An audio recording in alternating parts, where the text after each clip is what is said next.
नमस्कार, आज की बड़ी खबरों में आपका स्वागत है। मैं हूं आपके साथ अनु भारद्वाज और आप देख रहे हैं न्यूज गंगा। आज की बुलेटिन में बात करेंगे तेलंगाना से इंदौर जाने का समय होगा आधा। बताएंगे आपको सीएम योगी का नया निर्देश, दिखाएंगे आपको पहलगाम पर पछताएगा पाकिस्तान और बुलेटिन के आखिरी में देखेंगे इंस्टाग्राम हेड से मिली श्रद्धा कपूर। लेकिन दिन भर की तमाम खबरों से पहले एक नजर डालेंगे सुर्खियों पर। गाय के गोबर से तैयार पेंट का इस्तेमाल सरकारी भवन में भी हो, सीएम योगी ने दिए निर्देश। सड़क हादसे का शिकार हुए Indian idol winner Pawandeep Rajan, हाथ और पैर में लगी चोट। जर्मनी में भी दिखा पहलगाम आतंकी हमले का दर्द, भारतीयों ने निकाला मार्च, हनुमान चालीसा का पाठ भी किया। तेलंगाना से इंदौर जाने का समय होगा आधा। केंद्रीय मंत्री नितिन गडकरी ने तेलंगाना में 3900 करोड़ रुपए की सड़क परियोजनाओं का उद्घाटन और शिलान्यास किया। आने वाले 2 सालों में राज्य में 2 लाख करोड़ रुपए के नए रोड निर्माण की घोषणा की है। गडकरी ने कहा कि बेहतर परिवहन से व्यापार में वृद्धि होगी और तेलंगाना का विकास होगा। सीएम योगी ने दिया निर्देश। उत्तर प्रदेश के मुख्यमंत्री योगी आदित्यनाथ ने रविवार को पशुपालन एवं दुग्ध विकास विभाग की समीक्षा बैठक की अध्यक्षता की। इस मीटिंग में अधिकारियों को सीएम ने कई अहम निर्देश दिए। सीएम ने इस दौरान कहा कि गोबर से निर्मित पेंट का इस्तेमाल सरकारी भवनों में भी किया जाए और इन पेंट प्लांट की संख्या भी बढ़ाई जाए। किसानों का फिर बड़े प्रदर्शन का ऐलान। किसानों के प्रदर्शन से पहले पंजाब पुलिस ने किसान नेता जगजीत सिंह डलेवाल और सरवन सिंह समेत कई किसान नेताओं के घरों पर छापेमारी की है। उन्हें नजरबंद भी कर दिया गया है। किसानों ने इस धरपकड़ पर राज्य की भगवंत मान सरकार की निंदा की है। उज्जैन के महाकाल मंदिर के पास लगी भीषण आग। मध्य प्रदेश की धार्मिक नगरी उज्जैन में महाकाल मंदिर परिसर के बाहर भीषण आग लग गई। ये आग महाकालेश्वर ज्योतिर्लिंग मंदिर के शंख द्वार के पास एक टावर में लगी है। आग के पीछे की वजह बैटरी में शॉर्ट सर्किट बताई जा रही है। अरशद मदनी के बयान पर बीजेपी हुई हमलावर। जम्मू कश्मीर के पहलगाम में आतंकी हमले के बाद सिंधु जल संधि पर अरशद मदनी के बयान पर बीजेपी ने कड़ी आपत्ति जताई है। अरशद ने पानी रोकने के सरकार के फैसले पर कहा था कि ये नदियां सदियों से बह रही हैं। भाजपा नेता शाहनवाज हुसैन ने अरशद के बयान को पाकिस्तान समर्थक करार दिया है। कांग्रेस नेता का रेखा सरकार पर हमला। दिल्ली कांग्रेस प्रदेश कमेटी के अध्यक्ष देवेंद्र यादव ने राजधानी में हुई बिन मौसम बारिश के बाद उत्पन्न जलभराव की स्थिति को लेकर रेखा गुप्ता सरकार को घेरा है। उन्होंने कहा कि 30 मई तक नालों की सफाई का दावा पूरी तरह खोखला है क्योंकि जमीनी स्तर पर कोई काम शुरू नहीं हुआ है। कराची लाहौर में बनाएंगे गुरुकुल, बाबा रामदेव का दावा।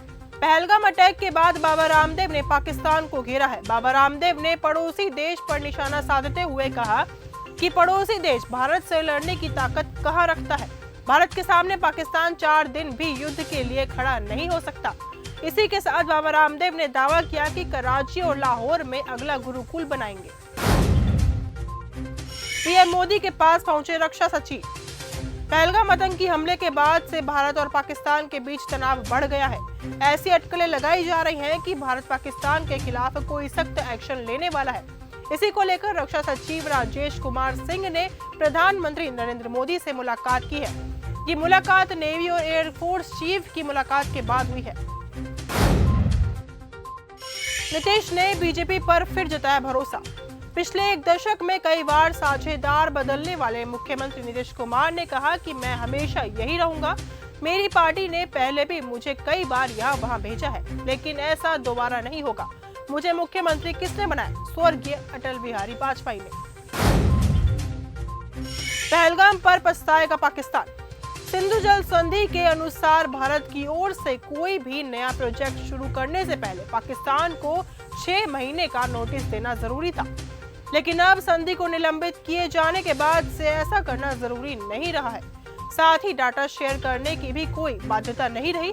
ऐसे में भारत मौके का फायदा उठाते हुए कश्मीर में कई हजार मेगावाट बिजली बनाने की योजना बना रहा है। संजय दत्त की फिल्म ने किए 1 करोड़ पार। सिनेमाघरों पर इस समय फिल्मों की बारिश हुई है। एक साथ 5 फिल्में रिलीज हुई हैं, तो ऑडियंस को भी समझ नहीं आ रहा कि कौन सी फिल्म देखने जाए। अजय देवगन की रेड 2 जहां बॉक्स ऑफिस पर धमाल मचा रही है, वहीं संजय दत्त की द भूतनी का बुरा हाल हो गया है। फैंस को इस हॉरर कॉमेडी फिल्म से बहुत उम्मीदें थी, मगर ये उस पर खड़ी नहीं उतर पाई।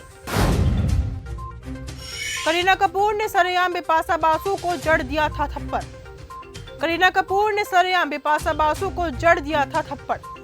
बॉलीवुड में फिल्म साथ में करते हुए कई बार सेलेब्स बहुत अच्छे दोस्त बन जाते हैं, तो कई बार एक्टर्स और एक्ट्रेस की लव स्टोरी भी वहीं से शुरू होती है, तो कई बार एक्ट्रेसेस की कैट फाइट भी सुर्खियों में रहती है। करीना कपूर और बिपाशा बासु के बीच फिल्म अजनबी के सेट पर झगड़ा हुआ था। ये बहस इतनी ज्यादा बढ़ गई थी कि करीना ने गुस्से में बिपाशा को जोरदार थप्पड़ जड़ दिया था। इसके बाद बिपाशा ने अनाउंस कर दिया था कि वो कभी करीना के साथ काम नहीं करेंगी। इंस्टाग्राम हेड से मिली श्रद्धा कपूर। हाल ही में श्रद्धा कपूर वेब समिट 2025 में शामिल हुई थी। इस दौरान उनके साथ इंस्टाग्राम के हेड एडम मोस्टी भी थे। दोनों ने भारत के डिजिटल इकोसिस्टम के बारे में बात की, जहां एक्ट्रेस ने कहा कि भारत दुनिया भर में डिजिटल रिवॉल्यूशन को लीड कर रहा है। जर्मनी में भी दिखा पहलगाम आतंकी हमले का दर्द। पहलगाम आतंकी हमले को लेकर जर्मनी में भी भारतीय समुदाय प्रदर्शन कर रहा है। मार्च निकालने के दौरान यहां मौजूदा लोगों ने हनुमान चालीसा भी पढ़ी। इससे पहले बर्लिन में भी भारतीय समुदाय ने ऐसा ही मार्च पास किया था, जिसमें बड़ी संख्या में लोग शामिल हुए थे। भारत करता है हमला तो इंग्लैंड भागेंगे पाकिस्तानी। पहलगाम हमले के बाद भारत के हमले की आशंका के मद्देनजर पाकिस्तानी सांसद शेर अफजल खान ने खुलासा किया है कि हमले की स्थिति में मेरे जैसे लोग इंग्लैंड भाग जाएंगे। ये बयान पाकिस्तान में राजनीतिक उथल-पुथल का कारण बन गया है। तो फिलहाल आज के इस बुलेटिन में सिर्फ इतना ही। देश और दुनिया की तमाम खबरों के साथ ऐसे जुड़े रहने के लिए देखते रहिए न्यूज़ गंगा। धन्यवाद।